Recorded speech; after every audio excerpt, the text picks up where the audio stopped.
December 25 പ്രത്യേകത എല്ലാവർക്കും അറിയാമല്ലോ. എന്താണ്? ക്രിസ്തുമസ് അല്ലെ? എല്ലാവർക്കും ഞങ്ങളുടെ ഹൃദയം നിറഞ്ഞ ക്രിസ്തുമസ് ആശംസകൾ നേരുന്നു. ചെറിയൊരു ക്രിസ്തുമസ് സന്ദേശമാണ് ഇന്നത്തെ വീഡിയോയിൽ ഉൾപ്പെടുത്തിയിരിക്കുന്നത്. വീഡിയോ ആദ്യമായിട്ട് കാണുന്ന കൂട്ടുകാർ ഞങ്ങളുടെ ചാനൽ ഒന്ന് സബ്സ്ക്രൈബ് കൂടി ചെയ്ത് ഞങ്ങളെ സപ്പോർട്ട് ചെയ്യുക. ദൈവം സ്നേഹം കൊണ്ട് ഭൂമിയെ ചുംബിച്ച രാവാണ് ക്രിസ്തുമസ്. നമ്മെ കാണാനും കേൾക്കാനുമായി, നമ്മുടെ സുഖദുഃഖങ്ങളിൽ പങ്കുചേരുവാനുമായി ദൈവ സ്നേഹത്തിന്റെ വലിയ സാക്ഷ്യമാണ് സ്വർഗം വിട്ട് ഇറങ്ങി വന്ന യേശുക്രിസ്തുവിന്റെ മനുഷ്യാവതാരം. ക്രിസ്തുമസ് പ്രത്യാശയുടെ വെളിച്ചമാണ് നമുക്ക് നൽകുന്നത്. ജീവിതത്തിൽ തകർച്ചയുടെ നേർച്ചുഴികൾ ഉണ്ടായേക്കാം, പക്ഷേ അത്തരം പ്രതിസന്ധികളെ അതിജീവിച്ച് മുന്നേറുകയാണ് നമ്മുടെ ദൗത്യം. ഭൗതിക നേട്ടങ്ങൾ ഒരുപാട് നേടിയിട്ടും മനുഷ്യൻ ഇന്ന് ഏകനാണ്, അസ്വസ്ഥനാണ്. ഒരു തരം ശൂന്യത അവനെ ഭരിക്കുന്നു. സന്തോഷം വറ്റിപ്പോകുന്നു.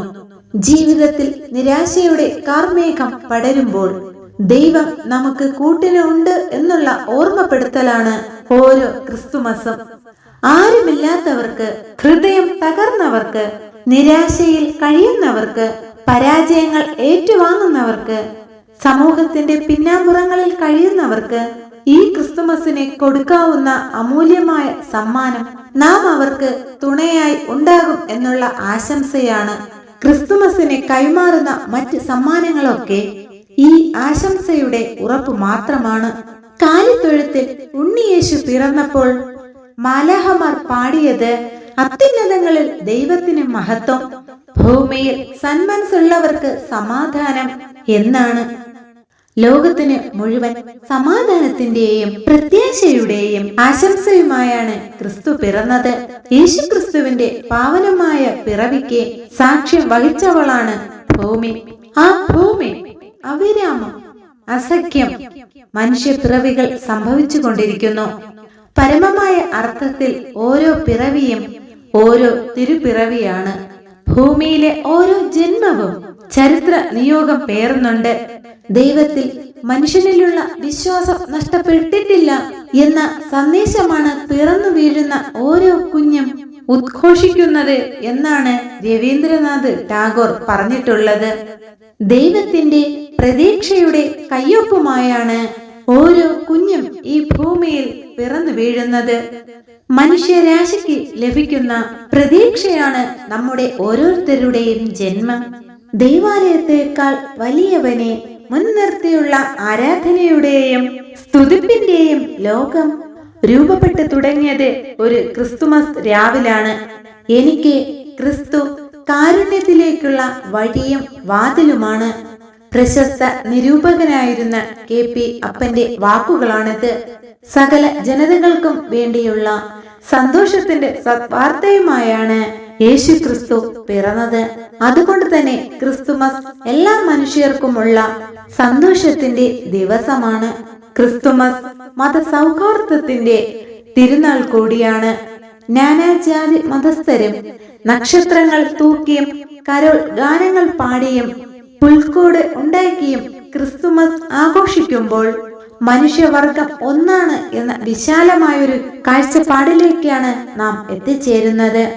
ഭക്ഷണവും വസ്ത്രവും പാർപ്പിടവും ഇല്ലാത്തവന്റെ ഹൃദയ നൊമ്പരം കൂടി ഓരോ ക്രിസ്തുമസും നമ്മെ ഓർമ്മിപ്പിക്കുന്നു. സ്നേഹം നൽകി, സമയം നൽകി, ആരോഗ്യം നൽകി അവരെ നമുക്ക് സഹായിക്കാം. ഡിസംബറിന്റെ തണുത്ത പുലരികൾ നമുക്ക് ശക്തിയേകാൻ പ്രകൃതിയോടും പച്ചപ്പിനോടും ചേർന്ന് ഇളം മഞ്ഞിൽ നമ്മൾ ക്രിസ്തുമസ് ആഘോഷിക്കുമ്പോൾ പ്രകൃതിയിലേക്കുള്ള നടപ്പാത കൂടിയായി ക്രിസ്തുമസ് മാറുന്നു. ദുഃഖത്തിൽ ആണ്ടവർക്കും മരണത്തിന്റെ നിഴലിൽ കഴിയുന്നവർക്കും ഏകാന്തതയുടെ തുരുത്തുകളിൽ ഒറ്റപ്പെട്ടവർക്കും പ്രത്യാശയുടെ വെട്ടമുണ്ടിവിടെ എന്നാണ് ഓരോ ക്രിസ്തുമസ് രാവും നമ്മോട് പറയുന്നത്. സമാധാനമാണ് നമ്മൾ ആഗ്രഹിക്കുന്നതെങ്കിൽ ഒരു നല്ല മനസ്സ് രൂപപ്പെടുത്തുക. മനുഷ്യൻ മനുഷ്യനോടും പ്രകൃതിയോടും മുഴുവനായി സമാധാനത്തിലാകുക എന്ന ചിന്താ മന്ത്രമാണ് നമ്മൾ ജീവിതത്തിൽ പകർത്തേണ്ടത്. സ്വാർത്ഥത വെടിയാനും മറ്റുള്ളവരെ സ്നേഹിക്കാനും അംഗീകരിക്കാനും നാം തയ്യാറാകുമ്പോൾ ലോകത്തിന്റെ പ്രകാശമായി നാം മാറുകയാണ്. ഇനിമേൽ നമ്മുടെ ജീവിതം കൂടുതൽ പ്രകാശിക്കേണ്ടിയിരിക്കുന്നു. ഹൃദയങ്ങളിലെ സ്നേഹ സംഗീതങ്ങൾ കൂടുതൽ ഉച്ചത്തിൽ മുഴങ്ങേണ്ടിയിരിക്കുന്നു. സമാധാനത്തിന്റെ ഒലിവില ചില്ലകൾ ഉയരത്തിൽ വീശേണ്ടിയിരിക്കുന്നു. കാരണം പുൽക്കൂട്ടിലെ വെളിച്ചത്തിലേക്ക് തിരിയേണ്ടവരാണ്, ലോകത്തെ ഉണർത്താൻ വിളിക്കപ്പെട്ടവരാണ്.